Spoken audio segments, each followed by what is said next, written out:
Minnesota Blue Ox buzz continues, and we have a chance to sit down and be joined with Marcello De Antunano, and the goalie for the Minnesota Blue Ox.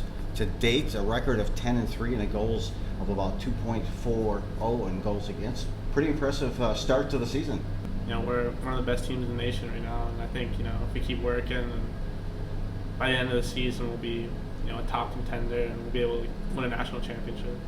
From a goaltender's perspective, what would you say has been some of the more upswing development avenues for you this season, from the start to, well, now we're beyond the midway mark of the season? I think it was just finding consistency was definitely something that just really excited me, because I started the season off a little rough. We were playing some lower level teams, and it was just kind of hard to find the flow. And so now that I found my game, it's just been awesome. That's great. What would you say would be some of your core strengths as a goalie?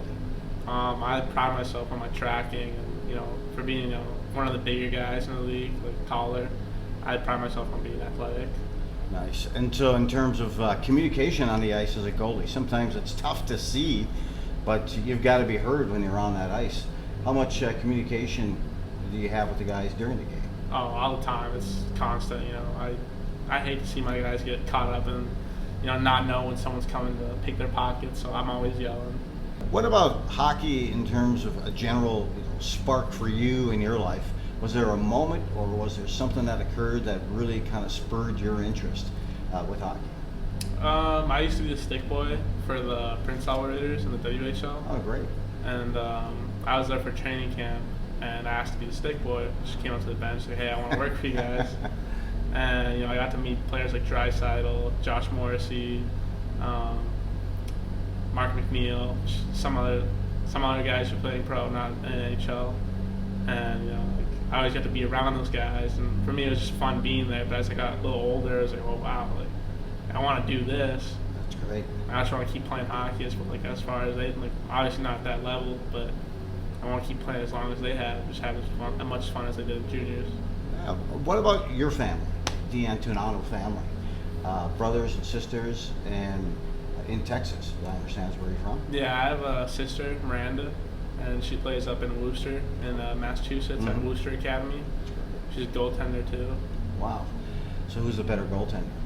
I think I still hold that title, but I think in a year or two, when she gets that, I think she'll go D1. So that's terrific. What about for you? Is there an NHL goalie that you kind of model yourself after? It's hard, because it's hard to compare yourself to an NHL goalie, but I like to think of myself as kind of like Gibson style. Right. Just calm and collected, don't really have to make the flashy saves, but the time comes, I'll do it. Steady and consistent. Right. And consistent really has a good representation of the culture with the Minnesota Blue Ox and their outstanding season here this season.